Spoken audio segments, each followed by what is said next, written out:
Hello दोस्तों अगर आप मैट्रिक का एग्जाम 2023 में देने वाले हैं तो आपको द्विघात बहुपद का एक बहुत ही महत्वपूर्ण क्वेश्चन आने वाला है।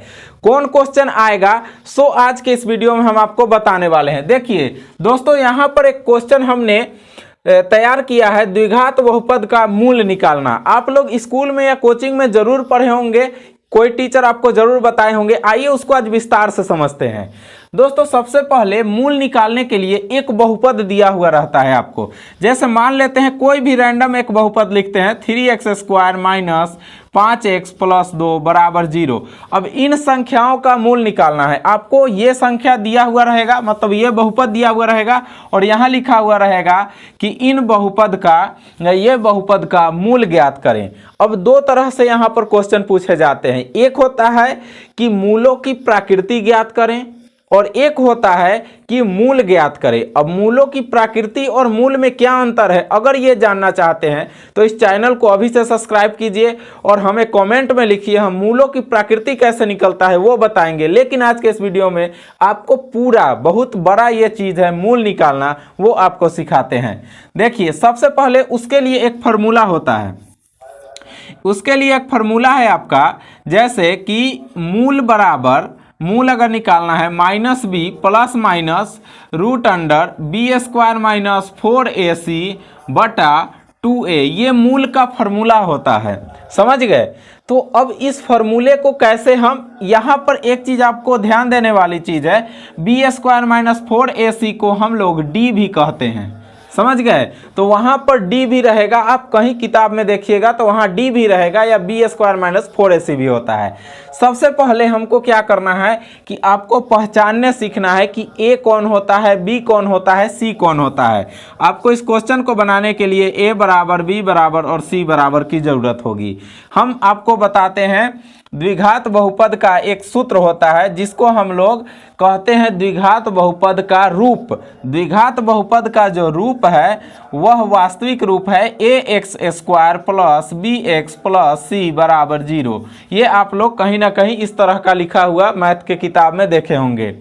जिसके साथ में स्क्वायर रहे, जिसके साथ स्क्वायर रहे उसको a कहते हैं, यानी कि स्क्वायर के बगल वाले को a कहते हैं, यानी 3।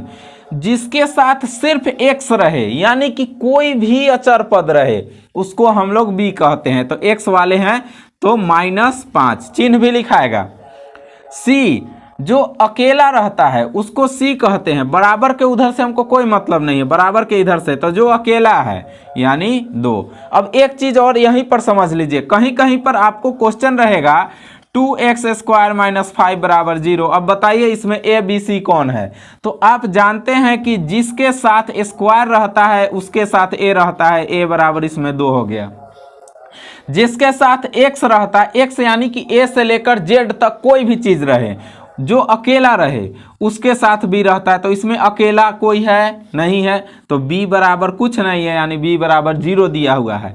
और c बराबर जो अकेले रहता है कोई भी अंक, तो c बराबर -5। समझ में आ गया? a b c अगर निकालने आ गया तो आधा मैथ आपका यहीं पर बन गया। तो अब इसको मिटा देते हैं। चलिए सबसे पहले हमको इस फार्मूला पर बैठाने से पहले हमको ये चीज़ निकालना जरूरी है। d को अगर अलग निकाल दीजिएगा तो बहुत आसानी से निकल जाएगा। तो चलिए पहले d बराबर ही निकालते हैं, b² माइनस 4ac। तो b² यानी कि -5 का स्क्वायर माइनस 4 का 4 गुने a का मान हो गया 3 और c का मान हो गया 2। मान बैठा दिए, जहाँ जहाँ a का मान है, जहाँ जहाँ b का, जहाँ जहाँ c का मान बैठा दिए।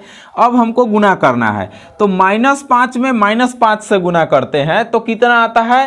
प्लस में आता है आंसर। ये याद रखिएगा, अगर दो माइनस वाले आपस में गुना हो रहे हैं तो आंसर प्लस में आएगा। तो -5 गुने -5 यानी +25 प्लस 4 तिहाई 12, 12 दूनी 24। तो अब आप देखिएगा कि 25 में से 24 को घटा रहे हैं तो 1 निकल रहा है, यानी कि d बराबर कितना निकला? d बराबर 1 निकल गया। अब d निकल गया तो ये फार्मूला पर सेट करने में बहुत आसानी होगा। चलिए अब आगे बनाते हैं। आगे आपको क्या करना है कि फार्मूला लिखना है। फार्मूला हमारा लिखा हुआ है, आपको फार्मूला उतार करके बनाना है। तो चलिए फार्मूला में पहले -b है, तो -b के जगह पर हमको -5 लिखना है, यानी फॉर्मूला में भी माइनस और क्वेश्चन में भी माइनस, तो दोनों का माइनस कैंसिल हो गया। अगर नहीं रहता तो वहां पर लिखते। तो चलिए 5 प्लस माइनस √b² - 4ac कितना आया है, 1 आया है। तो 1/2 गुने a का मान कितना है, तो a का मान है 3, तो यहाँ पर 3 रख दिए। अब देखिए बनाइए 5 का 5 प्लस और माइनस √1 का अगर रूट निकालिएगा यानी कि वर्गमूल निकालिएगा तो 1 ही आएगा, 1/6। अब ये प्लस और माइनस क्या चीज़ है, एक बार जोड़ना है एक बार घटाना है, 2 ठो आंसर आपका आएगा। तो जोड़िए 5 1 6/6, एक ठो घटा दीजिए तो 5 में से 1 गया 4/6, काट दीजिए 6 से 6 1 और 2 दूनी 4 3 दूनी 6, यानी कि एक क्वेश्चन आया, एक आपका आंसर 1 आया और दूसरा आया आपका 2/3। ये आपका मूल हो गया और यही आपका आंसर हो गया। तो दोस्तों आपने देखा कि किस तरह से माइनस और प्लस को सही रखिएगा तो यहाँ पर आपका आंसर सही आएगा। आपका एग्जाम में 4 ठो ऑप्शन देगा और सेम टू सेम ऑप्शन देगा, जैसे 1,3/2 दे देगा, या देगा -1,2/3, या दे देगा 1,-2/3। इस तरह से फंसाता है। तो जो भी क्वेश्चन आपको मिलता है एग्जाम में एक ही तरह का आंसर रहता है और व्यक्ति कंफ्यूज हो जाता है। तो जैसे जैसे माइनस प्लस को देखते हुए हम बनाए हैं, आप इस वीडियो को एक बार फिर से बैक जा करके अच्छा से देखिए, आपको अच्छा तरीका से समझ में आ जाएगा। और भी कोई क्वेश्चन है जो कि आपको नहीं समझ में आ रहा है तो वह क्वेश्चन को हमारे कॉमेंट बॉक्स में लिखिए, हम उस क्वेश्चन को सॉल्व करके अगले दिन हम उसका वीडियो बना करके डाल देंगे। दोस्तों अगर ये वीडियो आपको समझ में आया तो अपने दोस्तों को शेयर जरूर कीजिएगा ताकि उनका भी कुछ हेल्प हो सके। मिलते हैं फिर से एक नेक्स्ट वीडियो में, तब तक के लिए अपने अभिषेक सर को दीजिए इजाजत।